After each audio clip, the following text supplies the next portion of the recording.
1 minute.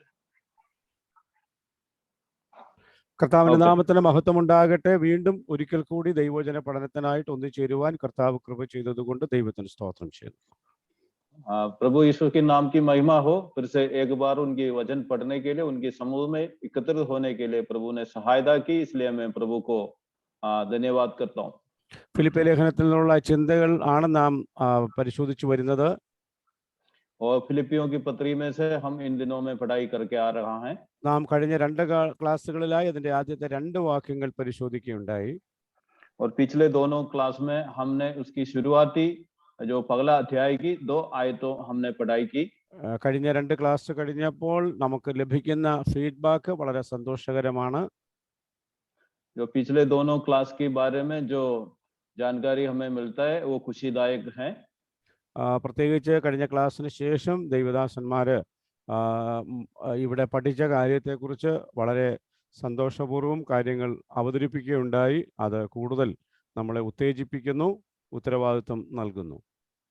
और पिछले दोनों क्लास सुनने के बाद प्रभु की दास लोगों ने उसके बारे में बहुत अच्छे कमेंट किया है और उसकी जरूरत के बारे में भी बताया है, इसलिए बहुत खुशी हो रहा है. നമുക്ക് കഴിഞ്ഞ ആഴ്ച നമ്മൾ കണ്ടത് ഒരു ദൈവസഭയിൽ, ഒരു പ്രാദേശിക സഭയിൽ പൊതുവെ അവിടെയുള്ള അംഗങ്ങളെയും ശുശ്രൂഷകരെയും ഒക്കെ ചേർത്ത് വിശുദ്ധന്മാർ അല്ലെങ്കിൽ വിശ്വാസികളായ പ്രിയപ്പെട്ടവരെ വിശുദ്ധന്മാരെന്ന സംബോധനയിൽ പൊതുവിൽ അറിയപ്പെടുന്നു.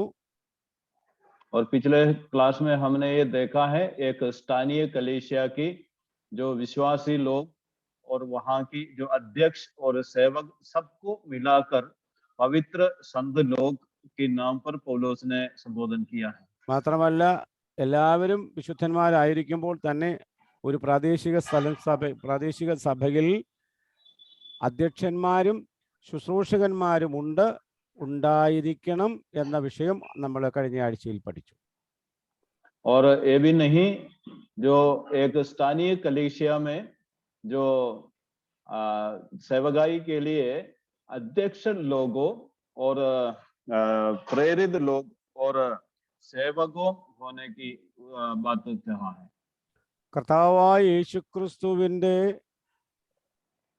രക്തത്താൽ വീണ്ടെടുപ്പ് പ്രാപിച്ച് രൂപീകരിക്കപ്പെട്ട ദൈവസഭയ്ക്ക് വലിയ പ്രാധാന്യമാണ് ഉള്ളതെന്നും കഴിഞ്ഞ ക്ലാസ്സുകളിൽ നാം പഠിച്ചു. और प्रभु यीशु मसीह के लहू से खरीदा हुआ उनके कलीसिया को उनके सन्मुख बहुत कीमती होते हैं.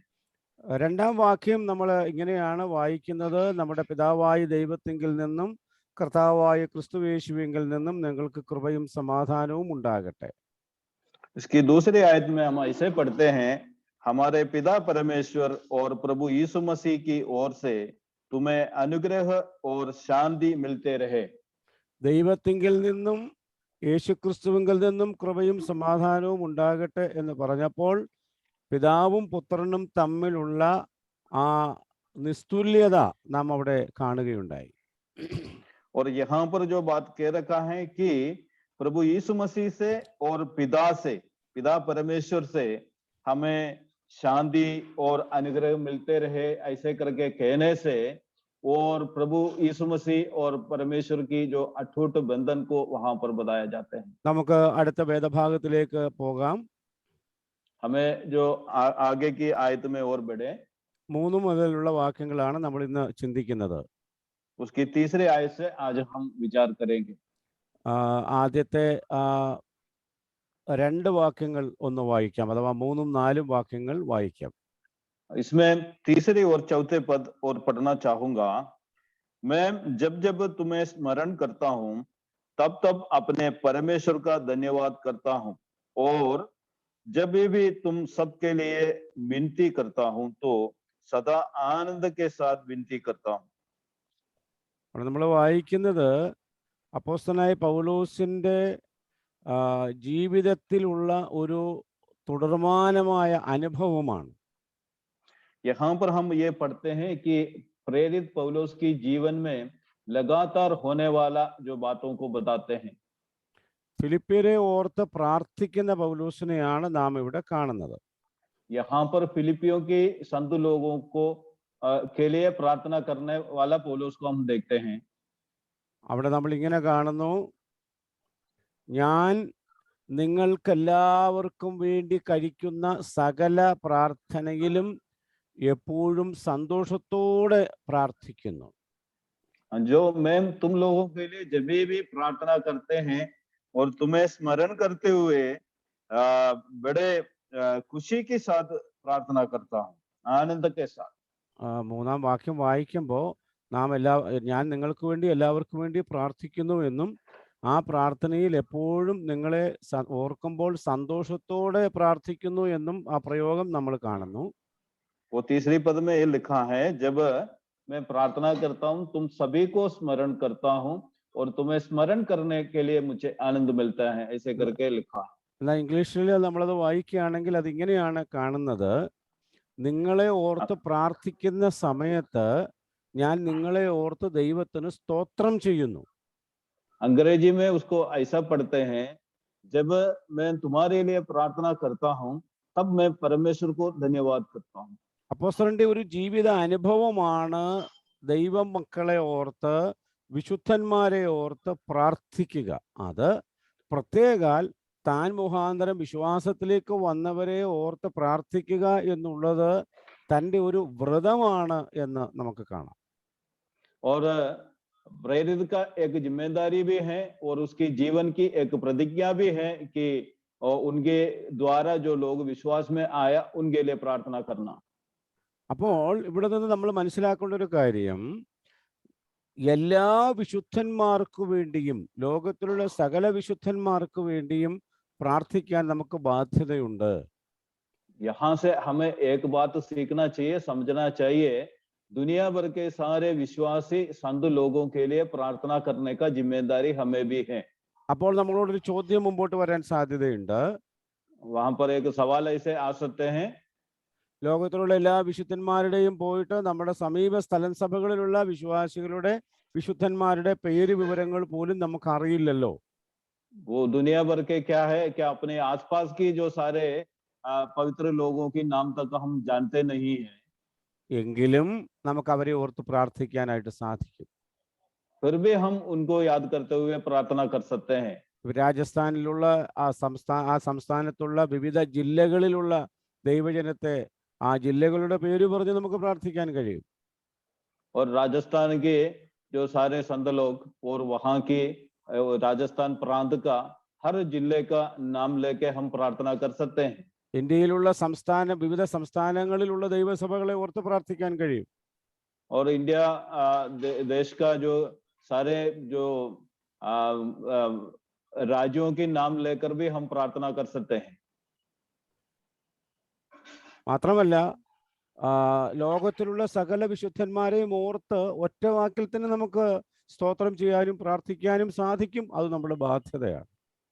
और ऐसे कहो तो एक शब्द में हम दुनिया भर के सारे संत लोग करके भी हम प्रार्थना कर सकते हैं. അത് നമ്മുടെ വലിയൊരു ഉത്തരവാദിത്വമാണെന്ന് തിരിച്ചറിയുക.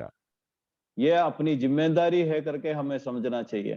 ഇപ്പോൾ ഈ അടിയന്തരമായിരിക്കുന്ന ഒരു പ്രാർത്ഥനാ ഘട്ടത്തിലാണ് നാം വന്നിരിക്കുന്നത്.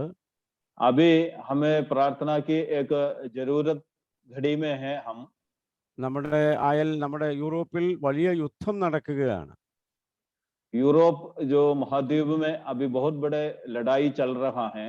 ഉക്രൈന്റെ മേൽ റഷ്യ വലിയ അധിനിവേശവും കടുത്ത ആക്രമണവും നടത്തിക്കൊണ്ടിരിക്കുന്ന ഒരു സമയമാണ്. നിങ്ങൾക്കറിയാം, आप जैसे जानते हैं यूक्रेन के ऊपर रूस नाम की देश अभी हमला कर रहा है. എന്നാൽ ഒരു കാര്യം ഓർക്കണം, യൂറോപ്പിലുള്ള മറ്റ് രാജ്യങ്ങളിൽ സുവിശേഷം എത്തിച്ചേരാത്ത സ്ഥാനങ്ങളിൽ ഇന്നും സുവിശേഷകരെ, മിഷണറിമാരെ അയക്കുന്ന ധാരാളം സ്ഥലം സഭകൾ ഉക്രൈനിലുണ്ട്. और यूक्रेन के बारे में हम जब कहते हैं तो यूरोप महाद्वीप में कई देशों में सुसमाचार नहीं पहुंचा है. उन देशों में ये यूक्रेन से बहुत सारे मिशनरी लोगों को सेवकाई के लिए भेजने वाला एक देश है. वो അവിടെയുള്ള സ്ഥലം സഭകളും അവിടെയുള്ള സ്ഥലം സഭയുടെ ഉത്തരവാദിത്തപ്പെട്ടവരും ഒക്കെ ആ കാര്യങ്ങളിൽ വളരെ ഉത്സാഹിതരാണ്. അവിടെയുള്ള ജനത്തെയും ദൈവസഭകളെയും വിശുദ്ധന്മാരെയും ശുശ്രൂഷകരെയും ഓർത്ത് പ്രാർത്ഥിപ്പാനുള്ള ബാധ്യത നമുക്കുണ്ട്. यूक्रेन के जो स्थानीय कलीसियाओं ने और वहां की जो सेवकों ने, अध्यक्षों ने अन्य देशों में ये सेवकाई पहुंचाने के लिए बहुत कोशिश करने वाला है, और इसलिए वहां की संत लोगों के लिए प्रार्थना करने की जरूरत है. ഇന്ന് വൈകിട്ട് കൂടെ എനിക്കൊരു കത്ത് കിട്ടി. ആ കത്തിൽ അവിടെയുള്ള നമ്മുടെ ഒരു സ്ഥലം സഭയുടെ മൂപ്പനും കുടുംബവും എൽഡറും കുടുംബവും അയച്ചിരിക്കുന്ന ഒരു കത്ത് ഞാൻ ഇന്ന് വായിച്ചു. അദ്ദേഹം പറഞ്ഞിരിക്കുന്നത്, ഈ സാഹചര്യത്തിൽ ഇവിടെ നിന്ന് ഓടി രക്ഷപ്പെടുവാൻ ഞങ്ങൾ ശ്രമിക്കുന്നില്ല. ആടുകളെ ഇട്ടെറിഞ്ഞിട്ട് പോകുന്നത് ഇടയന്മാരുടെ ജോലിയല്ലല്ലോ എന്ന വലിയ ഭാരത്തോടു കൂടിയുള്ള ഒരു കത്ത് ഞാൻ കണ്ടു, സന്തോഷിച്ചു. അവരെ ഓർത്ത് സ്തോത്രം ചെയ്യുന്നു. आज शाम को भी मुझे यूक्रेन से एक कलीसिया की अगुवा की चिट्ठी मुझे मिला है. उस चिट्ठी में ऐसा लिखा है, ये बुरी हालात में भी इस देश को और यहाँ की विश्वासी लोगों को और यहाँ की भेड़ों को छोड़कर भागकर अपनी जान बचाना नहीं चाहते करके उन्होंने बताया. वो सुनकर मुझे बहुत खुशी महसूस हो गया है. എന്നാൽ ഇവിടെ നമ്മൾ വായിച്ച വേദഭാഗത്തെ അധികരിച്ച് ചിന്തിക്കുമ്പോൾ അതിൽ നിന്ന് കുറെ കൂടെ വിപുലമാണ് ആ വസ്തുത. और यहाँ पर जिस आयत में से हमने जो बात पढ़ा है, वो बात उससे भी बढ़कर है. ഒരു പർട്ടിക്കുലർ ആയിരിക്കുന്ന ദൈവസഭ, ഒരു സ്ഥലത്തുള്ള ദൈവസഭയ്ക്ക് ഇവര് ഈ അപ്പോസ്തലനായ പൗലോസും കൂട്ടരും അഡ്രസ് ചെയ്യുമ്പോൾ അതവർ പറയുന്നത്, ഞങ്ങൾ നിങ്ങളെ ഓർത്ത് പ്രാർത്ഥിക്കുന്നു.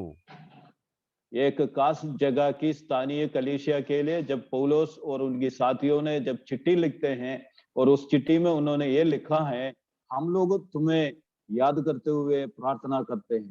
അത് മിഷനറിമാരുടെ ഉത്തരവാദിത്തമാണ്, അവരുടെ ബാധ്യതയാണ്. ये सेवकों की जिम्मेदारी है और उसको ये करना है. എന്നാൽ ഇവിടെ മറ്റൊരു കാര്യം കൂടെ നമുക്ക് വായിക്കുന്നത്, നിങ്ങളെ എല്ലായ്പ്പോഴും സന്തോഷത്തോടെ പ്രാർത്ഥനയിൽ ഓർക്കുന്നു.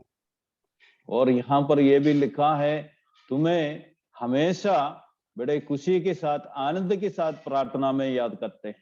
നമ്മൾ സകല വിശുദ്ധന്മാർക്കും വേണ്ടി പ്രാർത്ഥിക്കുമ്പോൾ അത് നിരുപാധികമായിരിക്കുന്ന പ്രാർത്ഥനയാണ്. जब हम सारे संतों के लिए प्रार्थना करते हैं, वो प्रार्थना निश्चिंत होना चाहिए. നമ്മൾ മുഖാന്തരം വിശ്വാസത്തിലേക്ക് വന്ന പ്രിയപ്പെട്ടവർക്ക് വേണ്ടി പ്രാർത്ഥിക്കുമ്പോഴും അതും നിരുപാധികമാണ് ആദ്യമായിട്ട് നാം പ്രാർത്ഥിക്കേണ്ടത്. और जब अपने द्वारा जितने भी लोग विश्वास में आया, उनके लिए भी हम जिम्मेदारी के साथ प्रार्थना करना है. എന്നാൽ മറ്റൊരു വസ്തുത ഇവിടെ നമുക്ക് തെളിഞ്ഞു കാണുന്നു. यहाँ पर एक बात और हमें देखने को मिलते हैं, അവരെ ഓർത്ത് സന്തോഷത്തോടെ പ്രാർത്ഥിക്കുന്നു എന്ന് പറഞ്ഞാൽ അവരെ ഓർക്കുമ്പോൾ സന്തോഷത്തോടെ, വളരെ ആഹ്ലാദത്തോടുകൂടെ അവരെ ഓർത്ത് സന്തോഷിക്കുവാനും പ്രാർത്ഥിക്കുവാനും കഴിയുന്നു എന്ന് പറഞ്ഞാൽ ആ ദൈവജനം അവരെക്കുറിച്ച് ഓർക്കുമ്പോൾ സന്തോഷിക്കുവാൻ വകയുണ്ട് എന്നർത്ഥം. जब जब उन्हें याद आते हैं और उनके लिए प्रार्थना करते हैं, आनंद के साथ प्रार्थना करने की मतलब वो है कि उन विश्वासियों को सोचते हुए बड़े आनंद मिलते हैं. ഇത് ദൈവസഭകളിൽ ഉണ്ടാകേണ്ട ഒരു അവരുടെ ജീവിതാനുഭവമായിരിക്കണം. നമ്മെ ഓർത്ത് മറ്റുള്ളവർ സന്തോഷിക്കണം. നമ്മെ വിശ്വാസത്തിലേക്ക് നടത്തിയവർ നമ്മെക്കുറിച്ച് ഓർക്കുമ്പോഴും നമ്മെക്കുറിച്ച് അറിയുമ്പോഴും അവർ സന്തോഷത്തോടെ ദൈവത്തിന് സ്തോത്രം ചെയ്യണം. ये कलीसिया के संत लोगों की एक खास बात होना चाहिए, ताकि जो विश्वासी लोग उन्हें जब याद करते हैं, उसको आनंद आना चाहिए, उस तरह की व्यवहार रखना चाहिए. ചിലരൊക്കെ വീഡിയോ ഓൺ ആക്കി തുടങ്ങി. എല്ലാവരും വീഡിയോ ഓൺ ആക്കിയാൽ അത് സന്തോഷകരമാണ്. कई भाई बहने अपनी वीडियो ऑन करते हैं, तो हम चाहते हैं तो सब लोग अपनी वीडियो ऑन करें. നമുക്കൊരു ഐ കോണ്ടാക്ട് ഉണ്ടാകുമ്പോൾ കുറച്ചുകൂടെ നിങ്ങൾക്ക് അത് ആസ്വദിക്കാൻ പറ്റുമല്ലോ. हम आपस में देखते हुए बातचीत करते हैं, तो हमें इस बात के मतलब और समझ में आ जाता है, हमें खुशी महसूस होता है. ഓക്കെ, അങ്ങനെയാണെങ്കിൽ ദൈവജനത്തെ ഓർക്കുമ്പോൾ ദൈവദാസന്മാർക്കും മറ്റുള്ളവർക്കും സന്തോഷിക്കുവാനും ആ സന്തോഷത്തോടെ അവരെ ഓർത്ത് പ്രാർത്ഥിക്കാനും കഴിയുന്ന ഒരു നിലവാരത്തിലേക്ക് നാം എത്തിപ്പെടണം. और इसका मतलब यही होते हैं कि जो सेवक लोग, अगुए, जब विश्वासी लोगों को सोचते हैं, उनके याद आते हैं, उनके लिए आनंद रहने की एक हालात में हम आना चाहिए. ഫിലിപ്പിയരെ സംബന്ധിച്ച് ഏറ്റവും അനുഗ്രഹീതമായ ഒരു അനുഭവമാണ് ഈ പറയുന്നത്. ये फिलिपियों के लिए सबसे बड़ी आशीष की बात है. എന്നാൽ അനേക സ്ഥലസഭകളെക്കുറിച്ചും ഈ നിലയിലുള്ള ഒരു അനുഭവം ഇല്ല എന്നതും ദുഃഖകരമാണ്. आजकल कई स्थानीय कलीसिया के बारे में कहोगे तो ऐसे बात कई कलीसिया में दिखाई नहीं देते। പല സ്ഥലം സഭകളെയും കുറിച്ച് സന്തോഷകരമായ കേൾവി ലഭിച്ചിട്ടുണ്ടെന്ന് അപ്പോസ്തലനായ പൗലോസ് പറയുന്നുണ്ട്. जहां पर पौलुस गवाह देते हैं, कई स्थानीय कलीसिया के बारे में सुनकर उन्हें आनंद होते हैं। അതേസമയം പലരെയും കുറിച്ച് കേൾക്കുമ്പോൾ ഈ കേൾക്കുന്നത് അത്ര നല്ലതല്ല, സുഖകരമായ ഒന്നല്ല എന്നും അപ്പോസ്തലനായ പൗലോസ് പറയുന്നുണ്ട്. और कईयों के बारे में जब पौलुस बोलते हैं, उनके बारे में जो सुनते हैं वो अच्छी बात नहीं है, खुशी की बात नहीं है करके भी पौलुस कहते हैं। കൊരിന്ത്യരെ കുറിച്ച് പറയുമ്പോൾ നിങ്ങളെക്കുറിച്ച് കേൾക്കുന്ന ആ കേൾവി അത്ര നല്ലതല്ല, ആശാസ്യമല്ല എന്ന് പൗലോസ് പറയുന്നു. जब कुरिन्थियों के लिए पौलुस कहते हैं तो ये कहते हैं कि तुम्हारे बारे में जो सुनते हैं वो अच्छी बात नहीं है करके बोलते हैं। അവരെക്കുറിച്ച് കേൾക്കുമ്പോൾ അത്ര സന്തോഷത്തിന് വകയില്ല, ദുഃഖിക്കുന്നു എന്ന് പൗലോസ് പറയുന്നുണ്ട്. और वहां पर आनंद रहने का हालात नहीं है, उनको सोचकर उन्हें दुख आ जाते हैं। സ്ഥലം സഭകളുടെ നിലവാരം, സ്ഥലം സഭകളുടെ നിലവാരവും നിലപാടും അത് വളരെ പ്രാധാന്യമുള്ളതാണ്. മറ്റുള്ളവർ നമ്മളെക്കുറിച്ച് കേൾക്കണം, കേൾക്കുമ്പോൾ സന്തോഷകരമായ വാർത്തകളാണ് നമ്മളിൽ നിന്ന് ഉണ്ടാകേണ്ടത്.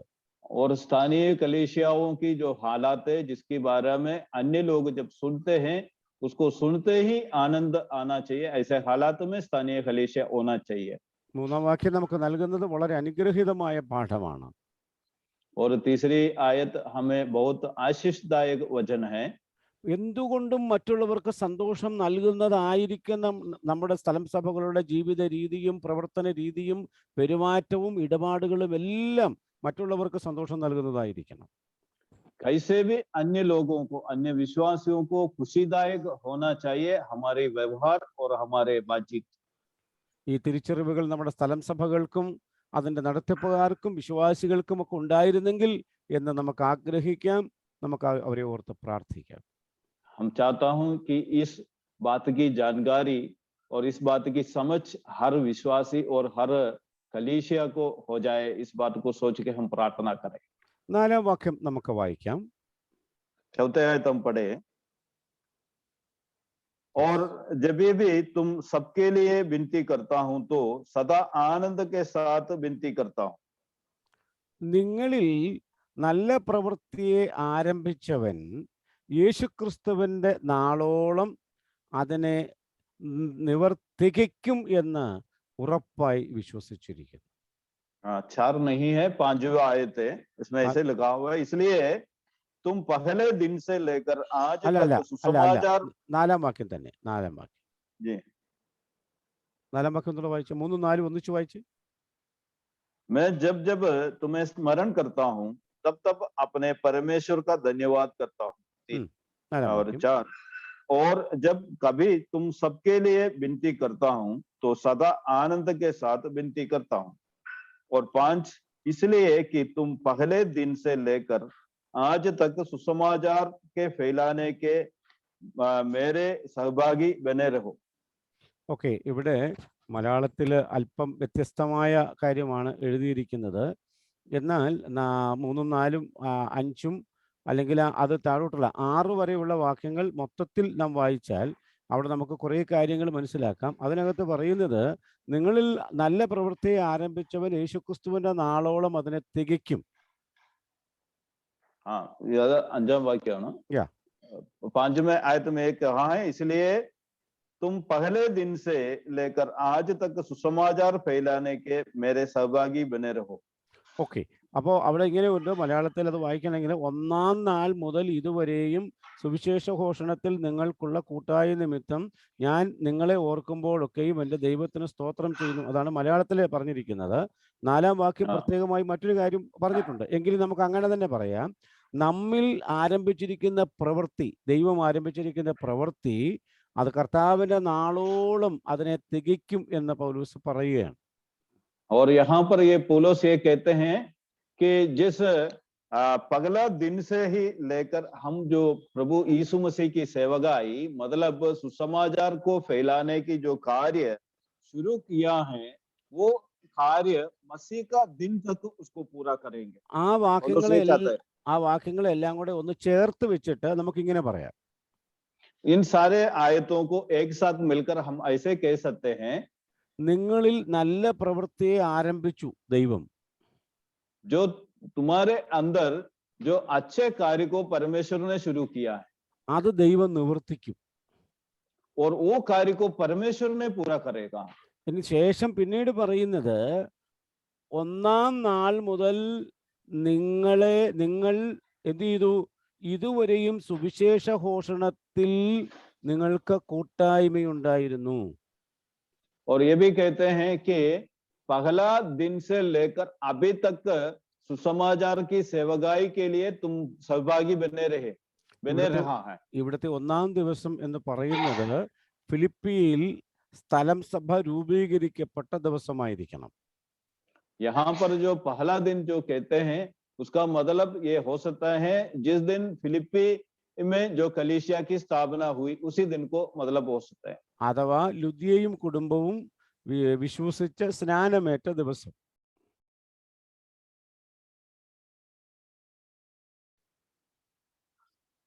और इसका और उनकी परिवार वाला विश्वास कर बपतिस्मा लिया वो दिन हो सकते हैं। അഥവാ ലുദിയയും കുടുംബവും. इसके मतलब लुदिया और उनके परिवार. അപ്പോ അന്ന് അതിനുശേഷം പലരും ആ ദൈവസഭയോട് ചേർക്കപ്പെട്ടു. इसके बाद कई जनों ने इस कलीसिया की सदस्य बन गया.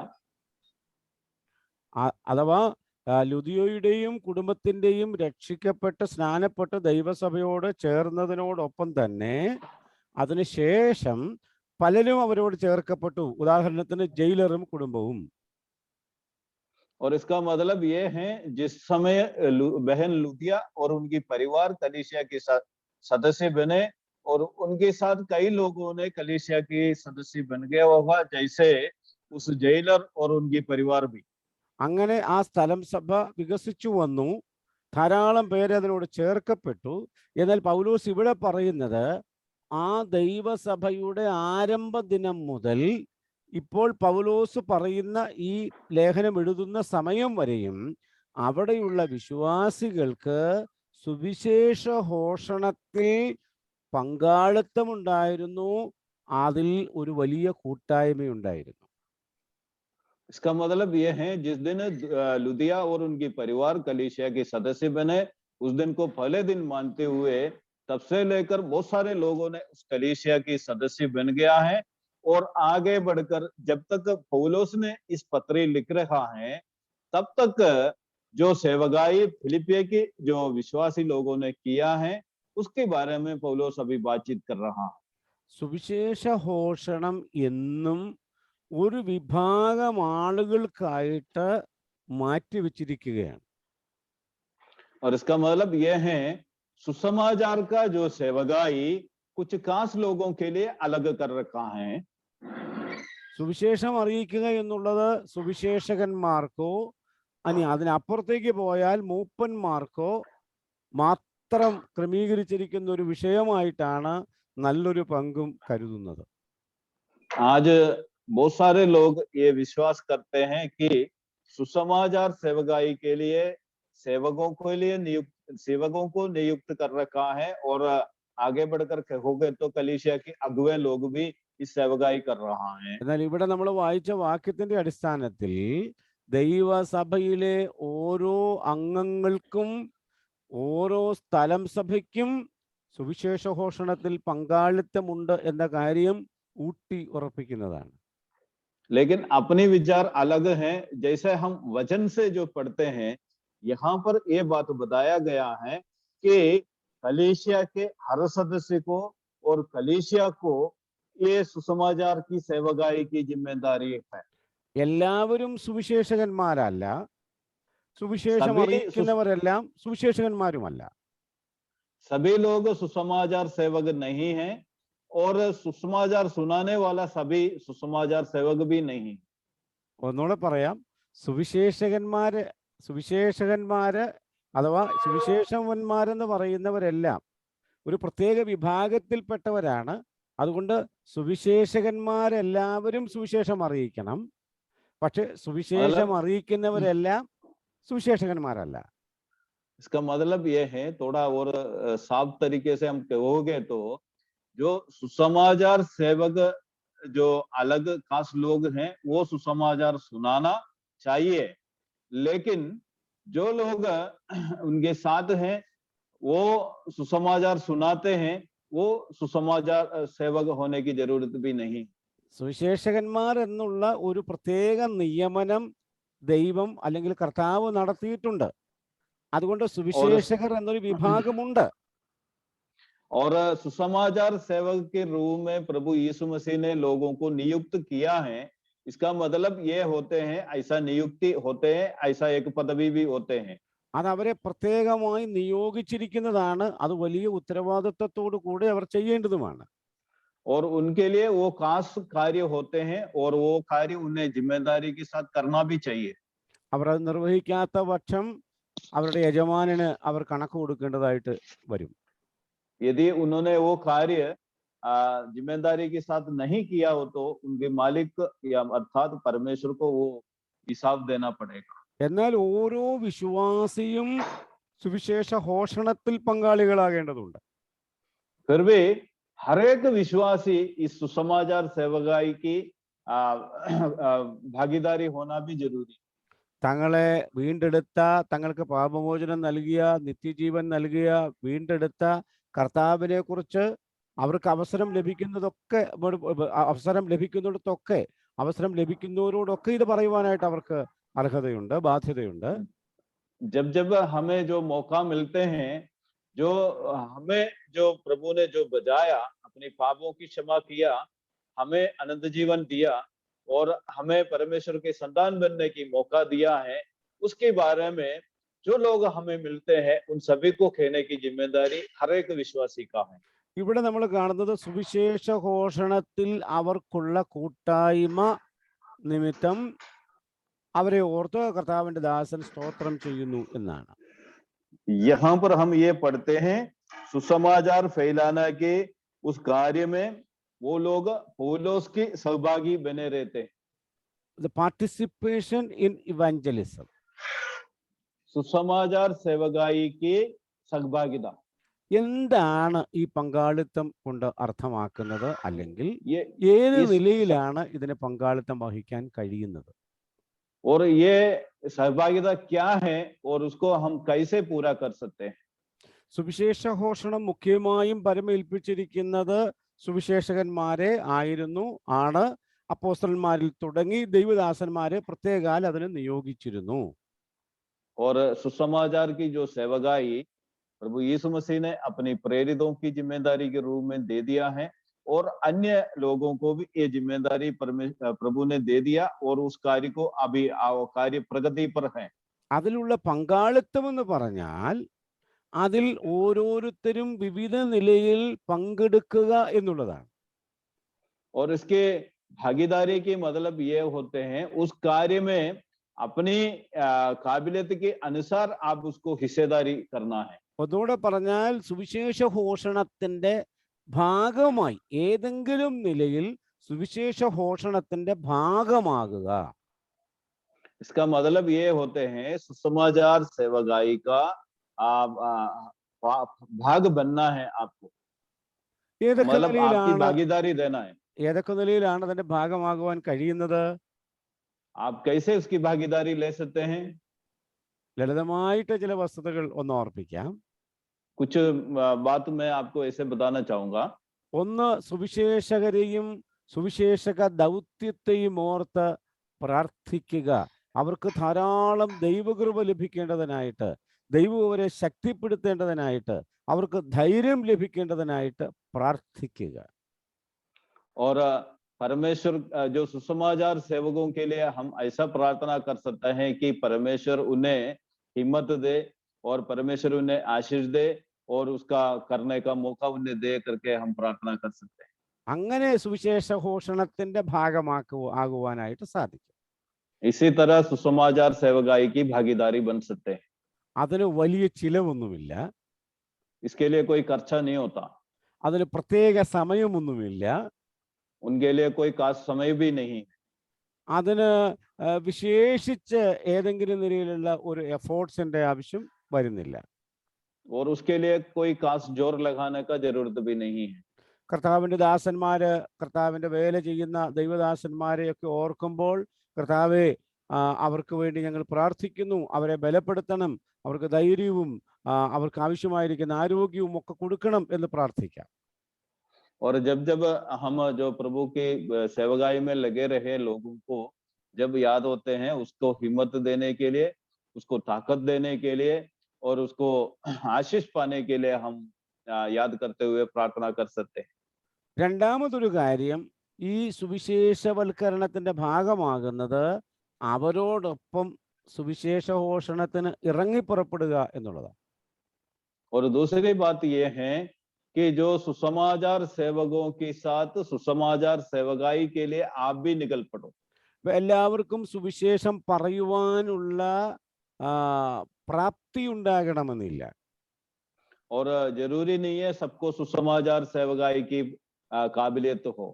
ദൈവവചനത്തിന്റെ പരിജ്ഞാനക്കുറവോ സംസാരിക്കുവാനുള്ള പ്രാപ്തിക്കുറവോ ഒക്കെ അതിന് കാരണമാണ്. हो सकता है आपको वचन का ज्ञान अच्छी तरह नहीं हो और अच्छी तरह आप बातचीत कर नहीं सकते हो, ऐसे कई कारण हो सकते हैं. അപ്പോൾ അവർക്ക് ചെയ്യാവുന്നത് സുവിശേഷ പ്രവർത്തകരോട് കൂടെ അവരോട് കൂടെ വെറുതെ യാത്ര ചെയ്താൽ, അവർ പോകുമ്പോൾ അവരോട് കൂടെ അവർക്കൊരു കൂട്ടായിട്ട് പോയാൽ അത് സുവിശേഷ ഘോഷണത്തിലെ പങ്കാളിത്തമാണ്. ऐसे में हम जो सेवकों के साथ होकर उनके साथ जाते हैं तो भी वो भी सुसमाचार सेवकाई की भागीदारी होते हैं. നമ്മുടെ സുഹൃത്തുക്കളെ, നമ്മുടെ അയൽക്കാരെ, നമ്മുടെ പ്രിയ ബന്ധുമിത്രാദികളെ ഒക്കെ ഈ സുവിശേഷ പ്രവർത്തകർക്ക് പരിചയപ്പെടുത്തി കൊടുക്കുകയോ അവരെ വിളിച്ചുകൊണ്ട് ഇവരെ സമീപിച്ച് അവരോട് ദൈവവചനം പറയുകയോ ചെയ്യുവാനായിട്ട് കഴിയും. और इसका मतलब यह है अपने यार दोस्त या अपने रिश्तेदार और अपने सहयोगी सभी को हम इन सुसमाचार सेवकों को परिचित कर सकते हैं. അങ്ങനെ ചെയ്തിട്ടുള്ള ധാരാളം ആളുകൾ എനിക്കറിയാം. ऐसे करने वाला कई लोगों को मैं जानता हूँ. ഞാൻ ആയിരുന്ന ഞങ്ങളുടെ മാതൃസഭയ ആലടിയിലെ ദൈവസഭയിൽ ഞാൻ ആയിരുന്നപ്പോൾ അവിടെയുള്ള സഹോദരന്മാര്, ചെറുപ്പക്കാര്, കുഞ്ഞുങ്ങള് ഒക്കെ മല കയറുവാൻ എന്നോട് കൂടെ വരുമായിരുന്നു. और जहाँ पर जो मेरा जो मादर कलीसिया जो है, जो केरला में इडुक्की जो आलड़ी नाम की जगह है, पहाड़ी इलाका है, वहां पर मैं सुसमाचार की सेवकाई करते थे. और उस वक्त उस कलीसिया के छोटे बड़े भाई बहने कई लोग उस सेवकाई के लिए मेरे साथ आते थे. ഒരു 7-8 വർഷം അവിടെ ശുശ്രൂഷിച്ചപ്പോൾ ആ സുവിശേഷ ഘോഷണത്തിന്റെ പങ്കാളിത്തത്തിൽ അവിടെയുള്ള കുഞ്ഞുങ്ങളും അവിടെയുള്ള സഹോദരന്മാരും ഒക്കെ നൽകിയ ആ നിലയിലുള്ള പിന്തുണ എപ്പോഴും നന്ദിയോടുകൂടെ ഓർക്കാറുണ്ട്. और उसी तरह मैंने करीब 7-8 साल मैंने उस कलीसिया में रहा है. और वहाँ की जो विश्वासी लोग, मतलब वहाँ की भाई बहने, जिन लोगों ने इस सेवकाई के लिए मेरा भागीदारी दिए हैं, उस बात को अभी खुशी के साथ मैं स्मरण करता हूँ. അവരൊക്കെ സാധാരണക്കാരാണ്. വാചാലമായി സംസാരിക്കാനോ വളരെ സിസ്റ്റമാറ്റിക് ആയിട്ട് സുവിശേഷവൽക്കരണത്തിന് സംസാരിക്കാനോ ഒന്നും പ്രാപ്തിയുള്ളവരല്ല. പക്ഷേ ഞാൻ ഓർക്കുന്നുണ്ട്, ഉദ്ദേശി നമുക്ക് പോയേക്കാം.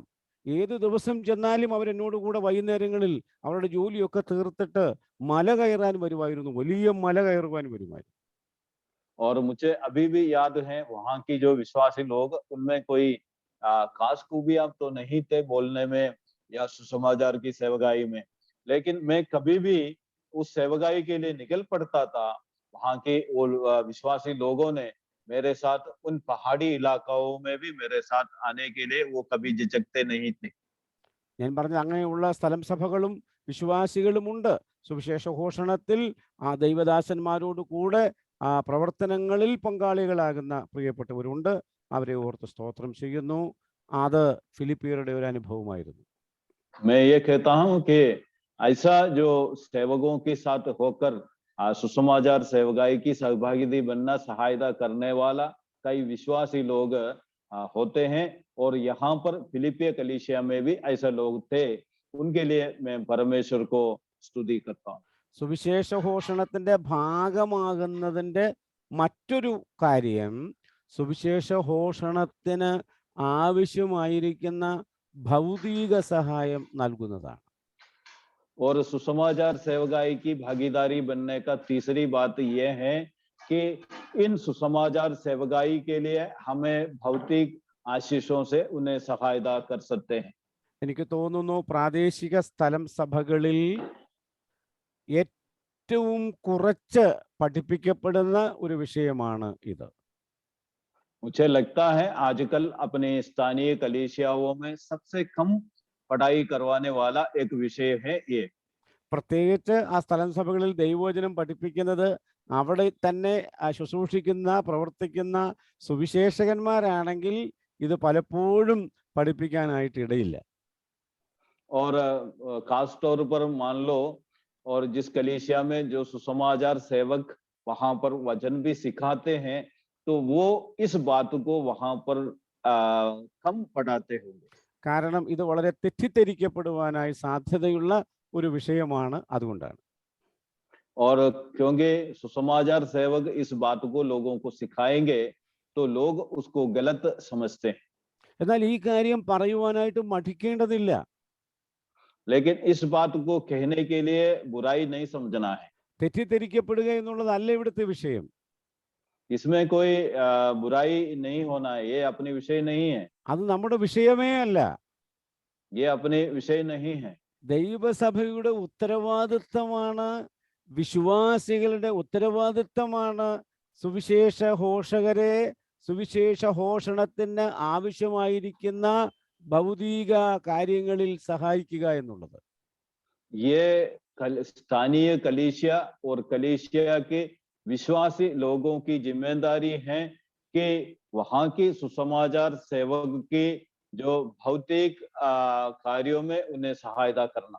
പ്രിയമുള്ളവരെ, ഒരു സ്ഥലത്ത് ഒരാൾ ഇരുന്ന് ഇതുപോലെ സംസാരിക്കുകയാണെങ്കിൽ നമ്മുടെ വീടിന്റെ ഫ്രണ്ടിലോ നമ്മുടെ വീടിന്റെ പരിസരത്തോ ഇരുന്ന് ഒരാളോട് സുവിശേഷം പറയാനാണെങ്കിൽ പ്രത്യേകിച്ച് ചെലവൊന്നുമില്ല. मेरे प्यारों, ये बात को समझना कि यदि अपने घर पे बैठते हुए या अपने घर की आंगन में बैठते हुए किसी से सुसमाचार सुनाने के लिए कोई खर्चा नहीं होता. എന്നാൽ മിനിമം ഒരു 2, 3, 4, 5 കിലോമീറ്റർ യാത്ര ചെയ്ത് ചില പ്രിയപ്പെട്ടവരെ കണ്ട് സുവിശേഷം പറയുവാൻ യാത്ര ചെയ്യേണ്ടത് വന്നാൽ അവിടെ ചെറുതാണെങ്കിലും ഒരു ചിലവില്ലേ? मान लो हमें 2 या 3 या 5 किलोमीटर दूर की किसी से सुसमाचार सुनाने के लिए यात्रा करना हो तो वहां पर हमें जरूर खर्चा होते हैं.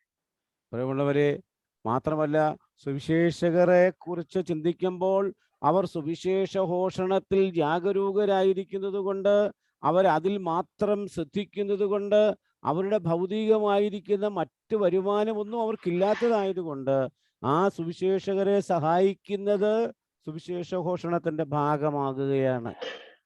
मेरे यारों, मैं ये कहता हूं कि जो सुसमाचार सेवक जो है वो अपनी पूरी समय और ताकत सुसमाचार की सेवकाई में उसका प्रचार में लगे रहते हैं तो उसको आर्थिक रूप से कमाई करने के लिए समय नहीं मिलते हैं.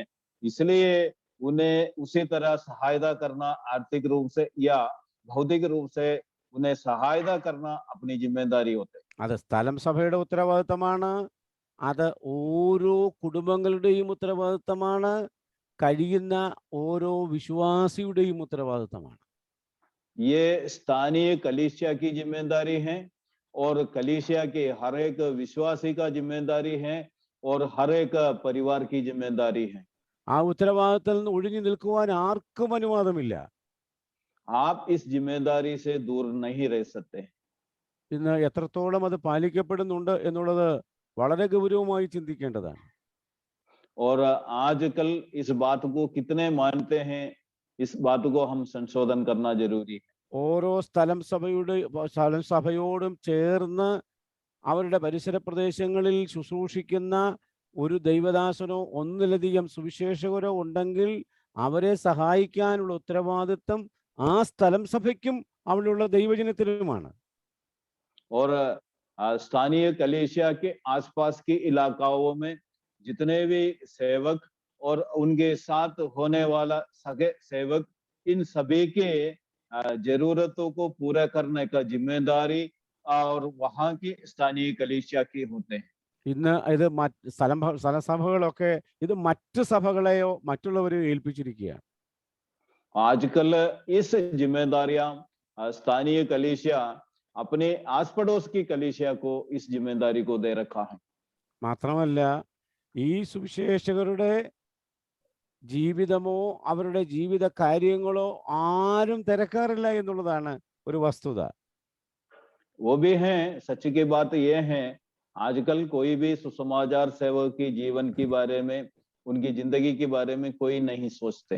ഇന്നത്തെ വലിയൊരു ചിന്ത ദൈവം വിളിച്ചിറക്കിയവരാണല്ലോ ദൈവം പുലർത്തിക്കൊള്ളും എന്നാണ്. आजकल लोग ये भी कहते हैं उन्हें परमेश्वर ने अपनी सेवकाई के लिए बुलाया है और परमेश्वर ही उन्हें चलाएंगे। ദൈവം പുലർത്തുമെന്ന കാര്യത്തിൽ യാതൊരു സംശയവുമില്ല. कोई शक नहीं है, परमेश्वर उन्हें चलाएंगे, അതിൽ യാതൊരു സംശയവും വേണ്ട. उस बात को आप कोई शक मत रखो। പക്ഷേ എന്നെ ഏൽപ്പിച്ചിരിക്കുന്ന നമ്മെ ഏൽപ്പിച്ചിരിക്കുന്ന ഉത്തരവാദിത്വം നാം നിർവഹിച്ചില്ലെങ്കിൽ ദൈവസന്നിധിയിൽ നാം കൃത്യമായി കണക്ക് കൊടുക്കേണ്ടതായിട്ട് വരും.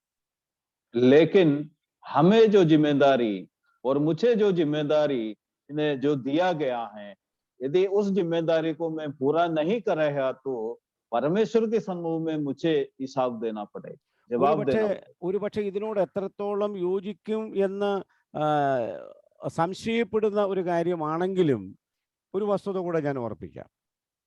हो सकता है इस बातों से आप कितने सहमत होंगे मुझे पता नहीं, फिर भी एक बात और मैं आपको याद दिलाऊं। പഴയ നിയമത്തിലേക്ക് പോയാൽ ലേവ്യർ എന്നൊരു കൂട്ടരുണ്ട്. जब हम पुरानी नियम पढ़ते हैं वहां पर लेवी नाम की एक वंश है। അവരെ പുരോഹിത വർഗമാണ്. उन्हें लेवियों को जो सेवक के गण के रूप में रखा है। അവർ ദൈവിക ശുശ്രൂഷകൾ ചെയ്യുന്നവരാണ്, ദൈവാലയത്തോട് ചേർന്ന് ശുശ്രൂഷിക്കുന്നവരാണ്. वो परमेश्वर का मंदिर का सेवकाई करते हैं। എന്നാൽ നാം വായിക്കുന്നത് 12 ഗോത്രങ്ങളാണ് ഇസ്രായേലിൽ ഉണ്ടായിരുന്നത്. അവരിൽ जब हम वचन पढ़ते हैं वहां पर 12 गोत्र हैं इस्राएलियों में। അവരിൽ ഒരു ഗോത്രമായ ഈ ലേവി ഗോത്രത്തിന് അവർക്ക് താമസിക്കുവാനുള്ള സ്ഥലമല്ലാതെ കൃഷിയിടങ്ങൾ അവർക്ക് കൊടുത്തിരുന്നില്ല. और जब जो इस्राएली जो गोत्रों की जो बंटवारा किया गया जमीन की, वहां पर लेवी गोत्र के लिए सिर्फ रहने की जगह दिया है और उसकी जानवर के लिए और उसकी खेतीबाड़ी के लिए उसको जगह नहीं दिया गया। എന്നാൽ ഈ ഒരു ഗോത്രത്തിന് താമസിക്കുവാൻ മാത്രമേ ഉള്ളൂ സ്ഥലം, അവർക്ക് കൃഷിയിടങ്ങളില്ല. എന്നാൽ അവർ ജീവിച്ചു വന്നത് ബാക്കിയുള്ള ഈ 11 ഗോത്രങ്ങളുടെ സഹായം കൊണ്ടാണ്.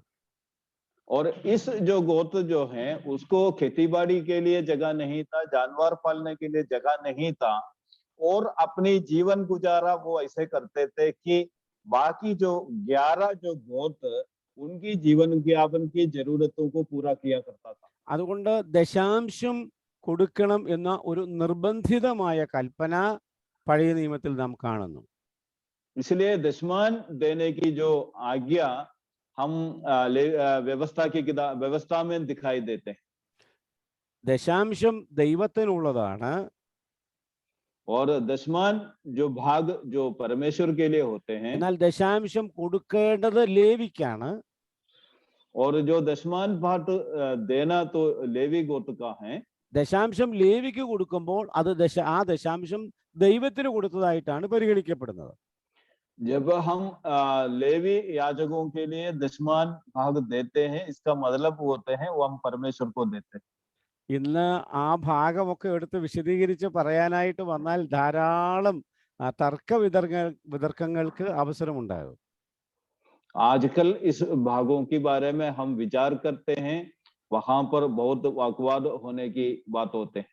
12 ഗോത്രങ്ങളിൽ ഒരു ഗോത്രത്തിന് 12 ഗോത്രങ്ങളിൽ ഒരു ഗോത്രത്തിന് 11 ഗോത്രങ്ങൾ സഹായിക്കണം. 12 गोत्र में से एक गोत्र को बाकी 11 गोत्र सहायता करके उन्हें संभालना पड़ता है। ഒരു രസകരമായ ഒരു സ്റ്റാറ്റിസ്റ്റിക്സ്, ഒരു കണക്ക് ഞാനൊന്ന് അവതരിപ്പിക്കാം. मैं एक ऐसा एक हिसाब आपके सामने रखना चाहूंगा. 12 ഗോത്രങ്ങളിൽ 11 ഗോത്രങ്ങളാണല്ലോ സഹായിക്കാനായിട്ട് ഇരിക്കുന്നത്. ആ 11 ഗോത്രങ്ങൾക്ക് ഒരു മാസം 100 രൂപ വരുമാനം ഉണ്ടായെന്നിരിക്കട്ടെ. मान लो जो 12 में से एक गोत्र को 11 गोत्र उसको सहायता करना है. मान लो इनमें से एक गोत्र को 100 रुपए की कमाई होते हैं. അപ്പം 11 ഗോത്രങ്ങൾക്കും ഓരോ ഗോത്രങ്ങൾക്കും 100 രൂപ വെച്ച് അവർക്കൊരു മാസം അവരുടെ വരുമാനമുണ്ട്. तो इसमें से जो 11 गोत्र को सभी गोत्रों को 100 रुपए की इनकम कमाई है. അപ്പോൾ അവരുടെ ദശാംശമായിട്ട് ഓരോ ഗോത്രവും 10 രൂപ വെച്ച് ലേവ്യർക്ക് കൊടുക്കണം. इसकी दशमान भाग के भाग के हिसाब में उन्हें हर गोत्र 10 रुपए लेवी गोत्र को देना पड़ते हैं. അപ്പൊ 11 ഗോത്രങ്ങൾ 10 രൂപ വെച്ച് കൊടുത്താൽ ലേവിയ ഗോത്രത്തിന് എത്ര രൂപയാകും? और 11 जो गोत्र वो 10-10 रुपए लेवी गोत्र को दिया तो कुल कितने हो गए? എത്ര രൂപയാകും? കണക്ക് കൂട്ടിയോ? 110 रुपए. അല്ല, അവര് കണക്ക് കൂട്ടിയോ എന്ന് ചിന്തിക്കുക. क्या आपने हिसाब लगाया? എല്ലാവരും അടച്ചിരിക്കുക, അതുകൊണ്ട് അവരുടെ മുഖമൊന്നും കാണുന്നില്ല. कोई बताए कितने रुपए हो गया उसके? 110 രൂപ ലേവിയ ഗോത്രക്കാരുടെ കയ്യിൽ വന്നു. लेवी गोत्र के लिए 110 रुपए आ गया. അവരുടെ കയ്യിൽ എത്രയായി? और उन लोगों के पास कितना हो गया? जो दिए उनके पास 90 രൂപയായിട്ട് ശേഷിച്ചു. वो 90 रुपए में कम हो गया. അപ്പൊ നമ്മുടെയൊക്കെ സാധാ ഭാഷയിൽ പറഞ്ഞാൽ അധ്വാനിച്ച ഞങ്ങളുടെ കയ്യിൽ 90 രൂപയും അധ്വാനിക്കാതെ വെറുതെ ഇരുന്ന് കഴിക്കാനായിട്ട് താല്പര്യപ്പെടുന്ന ലേവിയരുടെ കയ്യിൽ 110 രൂപയും. तो हम आमतौर पर ये सोचते होंगे जो हमने जो मेहनत किया हमारे पास 90 रुपए आए, और जो मेहनत नहीं किया और अपना आप को बैठ के जो खा रहे उनके पास 110 रुपए आ गया. ഞങ്ങളുടെ വളരെ പഴയ ഒരു ഒരു എൽഡറുടെ ഭാര്യ ഒരിക്കൽ എൻ്റെ ഭാര്യയോട് പറഞ്ഞൊരു കാര്യം ഞാൻ ഇത്തരണത്തിൽ ഓർത്തു പോവുകയാണ്. और हमारे एक बहुत पुरानी एक अध्यक्ष थे,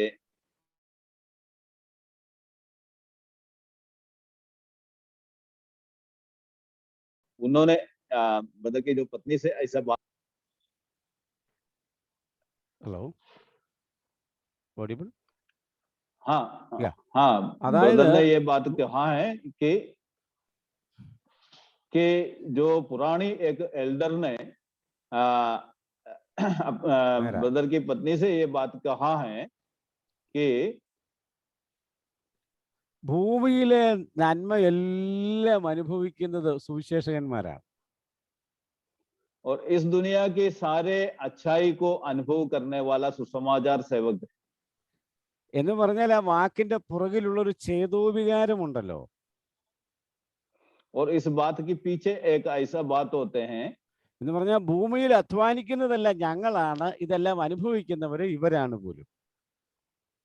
मतलब ये है कि इस दुनिया में हम लोग जो मेहनत करते हैं, लेकिन इनकी सारे बातों की जो फायदा मिलने वाला जो सुसमाचार सेवक होते हैं. പ്രിയമുള്ളവരെ, ഇന്നുള്ള ജനമായിരുന്നെങ്കിൽ എന്ത് ചെയ്യുമായിരുന്നു?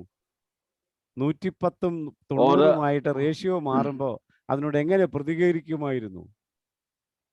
और उस इस्राएलियों के स्थान पर आज की जो विश्वासी लोग होता तो वो क्या सोचे होंगे? खुद को 90 मिल रहे तो औरों को 110 मिल रहा. വളരെ കൃത്യമായി കാര്യങ്ങൾ ചെയ്തു വന്നിരുന്ന ഇസ്രായേൽ പിന്നീട് ആ കാര്യത്തിൽ അമാന്തം കാണിച്ചു എന്നാണ് മലാക്കി പ്രവചനത്തിലെത്തുമ്പോൾ നാം മനസ്സിലാക്കുന്നത്. जब इस्राएली लोगों ने इस बात को बड़े जिम्मेदारी के साथ उन्होंने करके आया है, लेकिन आते आते मलाकी की किताब में आते आते इस्राएली लोगों ने इस देने की कार्य धीरे धीरे बंद कर दिया करके दिखाई देते हैं. പുതിയ നിയമത്തിലേക്ക് വരുമ്പം ആ ദശാംശം എന്ന വിഷയത്തെ അധികം ഉയർത്തിപ്പിടിക്കുന്നില്ല. जब हम नए नियम में पढ़ते हैं वहां पर तो दशमान की जो बात है वहां पर ज्यादा कहते नहीं. അതിലും മീതെയാണ്, അതിലും മീതെയാണ്. कहते तो नहीं है लेकिन बात उसके भी ऊपर है. എന്നാൽ ഞാനിതേക്കുറിച്ച് പറയുന്നത് മിനിമം ദശാംശമെങ്കിലും ആ നിലയിൽ ചെലവഴിക്കാൻ കഴിഞ്ഞാൽ സുവിശേഷഘോഷണത്തിലെ പങ്കാളിത്തം അല്പമെങ്കിലും സാധ്യമാകുമെന്ന് മാത്രമല്ല, സുവിശേഷഘോഷണത്തിന്റെ ആ പ്രഖ്യാപനത്തിൽ ശുശ്രൂഷയിൽ യാതൊരു തടസ്സവും ഉണ്ടാകുകയില്ല.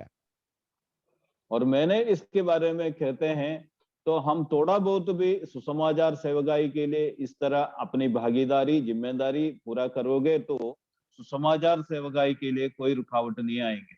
ഇന്നത്തെ മറ്റൊരു പ്രത്യേകത എന്ന് പറയുന്നത്, ഒരു സ്ഥലം സഭയിൽ പ്രവർത്തിക്കുന്ന അല്ലെ ഒരു സ്ഥലം സഭയോട് ചേർന്ന് പ്രവർത്തിക്കുന്ന സുവിശേഷകരെ സഹായിക്കുവാൻ അവർ പലപ്പോഴും നാമമാത്രമായ നിലയിൽ തയ്യാറാകും. എങ്കിലും അതിന് പുറത്തുള്ളവരെ സഹായിക്കാനാണ് കൂടുതൽ വെമ്പൽ കാണിക്കുന്നത്. और आजकल की जो स्थानीय कलीसिया के बारे में सोचोगे तो जिस कलीसिया के साथ जो सेवक और उनके सह सेवक जो होते हैं उन्हें ऐसे नाम मात्र रूप से वो सहायता करेगा, लेकिन अच्छी तरह जो बाहर के लोगों को सहायता करना वो पसंद करते हैं. വർഷങ്ങളോളം പ്രവർത്തിച്ചു പോയിട്ടും ഒരു സുവിശേഷകന് ഒരു ലളിതമായി ഒരു കൂട്ടായ്മ പോലും കൊടുക്കാത്ത ധാരാളം വിശ്വാസ ഭവനങ്ങളുണ്ട്. और कई सालों से इस समाचार सेवकाई करने के बावजूद भी उस सेवक के लिए जो 5 पैसा का भी सहायता नहीं करने वाला कई परिवार अभी भी है. പ്രിയമുള്ളവരെ, യാതൊരു ധാരണ പിശകും ഇക്കാര്യത്തിൽ ആവശ്യമില്ല. और इस बात में कोई गलत बात नहीं है. നിങ്ങൾ കൊടുത്താലും കൊടുത്തില്ലെങ്കിലും ദൈവം തന്റെ ദാസന്മാരെ പുലർത്തും. അതല്ല ഇവിടുത്തെ വിഷയം.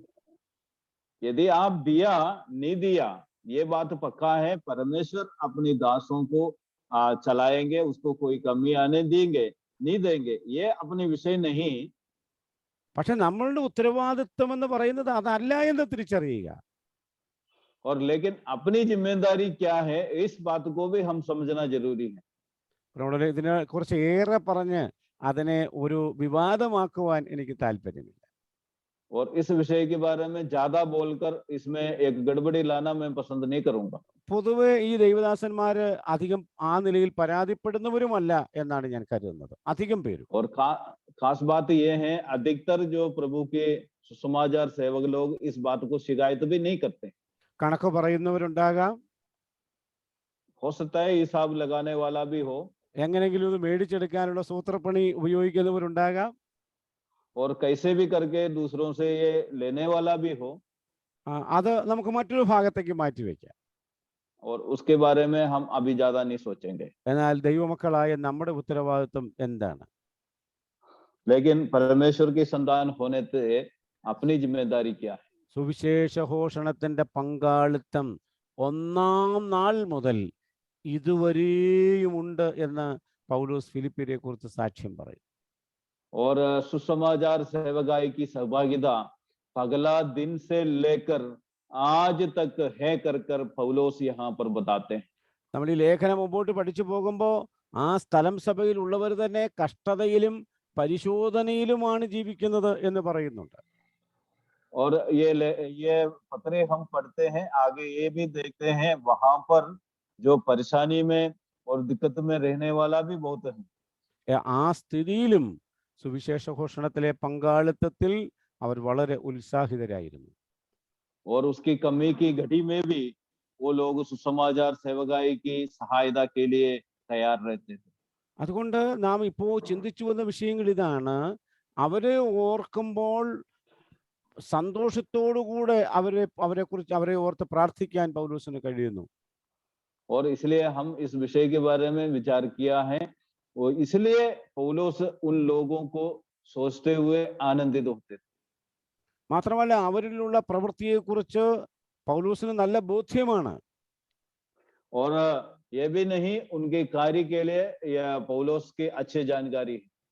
ഇവിടേക്ക് വന്നപ്പോൾ അവർ ഒന്നാം നാൾ മുതൽ ഇതുവരെയുള്ള സുവിശേഷ ഗുണത്തിലുള്ള പങ്കാളിത്തത്തെ ഓർത്ത് ദൈവത്തിന് സ്തോത്രം ചെയ്യുന്നു. और जहां पर जो पौलुस थे वहां पर बैठे हुए पहले दिन से लेकर आज दिन तक उन्होंने जो सहभागिता बनाए रखे उस बात को याद करते हुए पौलुस आनंदित रहते. ഒരു സ്ഥലം സഭ എന്ന നിലയിൽ അതിൽ തന്നെ ഉത്തരവാദിത്വത്തോടുകൂടെ പ്രവർത്തിക്കുക എന്നത് ഒരു ഭാഗ്യമാണ്. एक स्तनीय कलीसिया होने के नाते उसके साथ मिलकर कार्य करना बहुत बड़े आनंद की बात है. സുവിശേഷഘോഷണവും സഭാസ്ഥാപനവും നടന്നു കഴിഞ്ഞപ്പോൾ അവരെ അതിലേക്ക് നയിച്ച ദൈവദാസന്മാർ ഘോരമായ പീഡനത്തിലേക്ക് പോകുന്നത് കണ്ടതാണ് ഈ ഫിലിപ്പിയ സഭ.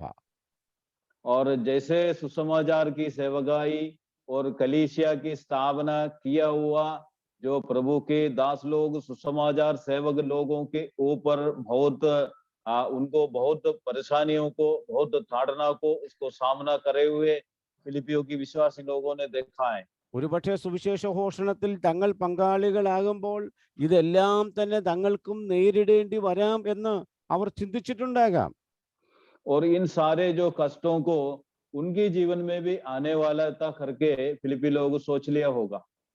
എന്നാൽ അവരെ ആ ചിന്തകളൊന്നും ആ ധാരണകളൊന്നും അവരെ ഭയപ്പെടുത്തിയില്ല എന്ന് മാത്രമല്ല, സുവിശേഷ ഘോഷണത്തിലെ പങ്കാളിത്തം കൃത്യമായി നിലനിർത്തിക്കൊണ്ടു പോകുവാൻ അവർക്ക് സാധിച്ചു. और इन सारे बातों को देखकर वो घबराते बिना उस सेवकाई में सहभागी बने रहने के लिए प्रभु ने सहायता की. ഒന്നാം നാൾ മുതൽ ഇതുവരെയും എന്ന് പറഞ്ഞാൽ ഇറ്റ് വാസ് നോൺ സ്റ്റോപ്പ്. और पहले दिन से लेकर अभी तक की कहने की मतलब वो है वो बिना रुक के चलने वाला कार्य है. സുവിശേഷ ഘോഷണത്തിന്റെ പങ്കാളിത്തം എപ്പോഴെങ്കിലും ഉണ്ടാകേണ്ടതല്ല. ये सुसमाचार सेवकाई की सहभागिता कभी कभी होने वाली बात नहीं है. അത് തുടർമാനമായി ഉണ്ടാകേണ്ടതാണ്. वो लगातार होने वाली बात है. 3 കാര്യമാണ് നമ്മൾ അതിനെക്കുറിച്ച് ചിന്തിച്ചത്. 3 बात हम उसके बारे में विचार किया था. ഒന്ന്, പ്രാർത്ഥനയാൽ സുവിശേഷ വേലയെ സഹായിക്കുക. अगली बात ये है प्रार्थना के साथ समाचार सेवकाई की सहभागी बनो. സുവിശേഷകർക്ക് വേണ്ടി പ്രാർത്ഥിക്കുക. सुसमाचार सेवकों के लिए प्रार्थना करना. അവരുടെ കുടുംബങ്ങൾക്കായിട്ട് പ്രാർത്ഥിക്കുക. उनकी परिवार के लिए प्रार्थना करें. അവരുടെ ആവശ്യങ്ങൾക്കായി പ്രാർത്ഥിക്കുക. उनकी जरूरतों को पूरा होने के लिए प्रार्थना അവർ करें. യാത്ര ചെയ്ത് പ്രവർത്തിക്കുന്ന സ്ഥലത്തെ ഓർത്ത് പ്രാർത്ഥിക്കുക. जहां जहां पर वो यात्रा कर कर सेवकाई करते हैं उन जगहों के लिए याद करते हुए प्रार्थना करें. അവർക്ക് ധൈര്യമുണ്ടാകേണ്ടതിന്, അവർക്ക് ആരോഗ്യമുണ്ടാകേണ്ടതിന്, അവർക്ക് ഉത്സാഹമുണ്ടാകേണ്ടതിന് പ്രാർത്ഥിക്കണം. उसको हिम्मत मिलने के लिए, उसको ताकत मिलने के लिए, उसको ये कार्य बेरुख करने के लिए उन्हें के लिए प्रार्थना करना है. അവരുടെ പ്രവർത്തനം ഫലകരമായി തീരുന്നതിന്, ആത്മാക്കൾ രക്ഷിക്കപ്പെടുന്നതിനു വേണ്ടി, ആത്മാക്കൾ വേർപെട്ടു വരുന്നതിനു വേണ്ടി പ്രാർത്ഥിക്കണം. उनके कार्य फलवंत होने के लिए, आत्मा प्राप्त होने के लिए, आत्मा अलग होकर आने के लिए हम प्रार्थना करना അങ്ങനെ जरूरी है. പ്രാർത്ഥനയാൽ ഈ സുവിശേഷ ഘോഷണത്തിൽ പങ്കാളികളാകാം. इसी तरह प्रार्थना करते हुए सुसमाचार सेवकाई में भागीदार बने. മാത്രമല്ല, ദൈവദാസന്മാരോട് കൂടെ സുവിശേഷ ഘോഷണത്തിന് ഇറങ്ങിപ്പുറപ്പെടാം. അവർക്ക് ലഭിക്കുന്ന അവസരങ്ങളിലൊക്കെ സുവിശേഷം പറയുവാനായിട്ട് അവര് ഉദ്യമിക്കുക. ആ നിലയിൽ സുവിശേഷ ഘോഷണത്തിൽ പങ്കാളികളാകാം. ये भी नहीं है सुसमाचार सेवकों के साथ होकर उनके साथ जाकर जहां जहां पर मौका मिलते वहां पर सुसमाचार सेवकाई करने की कोशिश करें.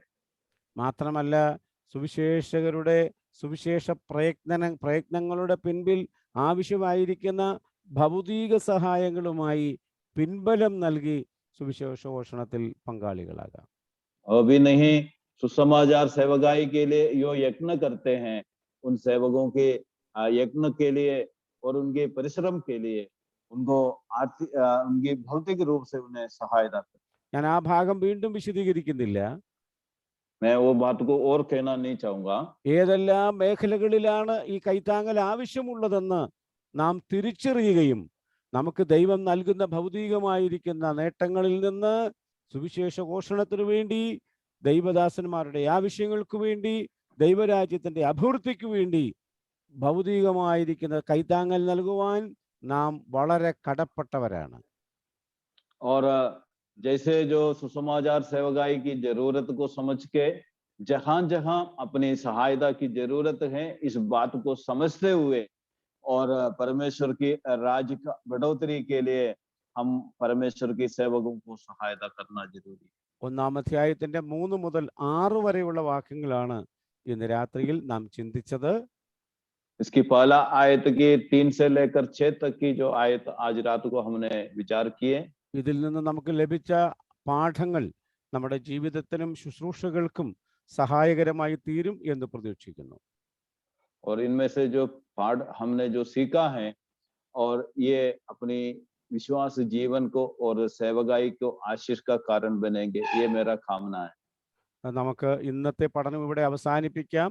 റെക്കോർഡിംഗ് സ്റ്റോപ്പ് ചെയ്തതിന് ശേഷം എന്തെങ്കിലും സംശയങ്ങൾ ഉണ്ടെങ്കിൽ നിങ്ങൾക്ക് പരിമിതമായ സമയത്തിനുള്ളിൽ ചോദിക്കാം.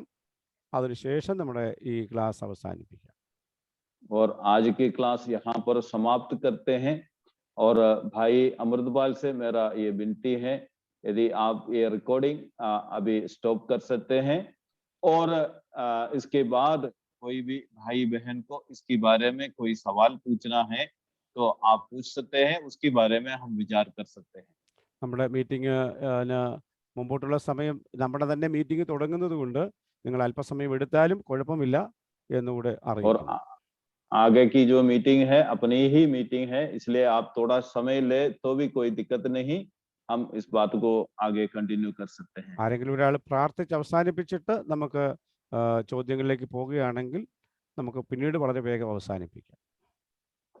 और मैं चाहूंगा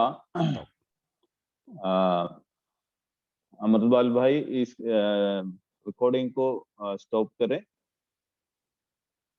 और कोई भाई प्रार्थना में हमें अगुवाई करेंगे। मैं चाहूंगा भाई